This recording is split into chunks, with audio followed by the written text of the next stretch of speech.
মানুষের জীবনটা আসলেই সুখ খুঁজতে খুঁজতে কোনো না কোনো গল্পেই শেষ হয়ে যায় তার শেষ বিদায়। মানুষ ভাবে মানুষের জীবনে বুঝি পরিপূর্ণতা আছে, আসলেই কি তাই? পরিপূর্ণতা কি আছে না ভাই? এরকম কিছু না।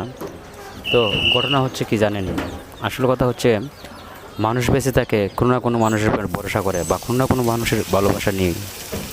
যেমন কেউ আছে স্বামীর ভালোবাসা নিয়ে, কেউ আছে ছেলে সন্তানের ভালোবাসা নিয়ে, কেউ আছে ভালোবাসা নিয়ে। আর যারা ভালোবাসাকে বিশ্বাস করে না তারা তো আসলে বিশ্ব থেকে না, তারা তো ভালোবাসতে জানেই না। ভালোবাসা এমন একটা জিনিস, পরিবার পরিজন নিয়ে মিলেমিশে থাকার নামই ভালোবাসা। তবে সেই ভালোবাসাটা সবাই সবার চোখে দেখতে পারে না। যেমন আপনি আমি সবাই পরিবারের জন্যই পরিশ্রম করি এবং পরিবারের জন্যই অনেক কিছু করতে চাই, কিন্তু আমরা সারা দিন কেটে দেই পরিশ্রমের উপরই। এরপরে গিয়ে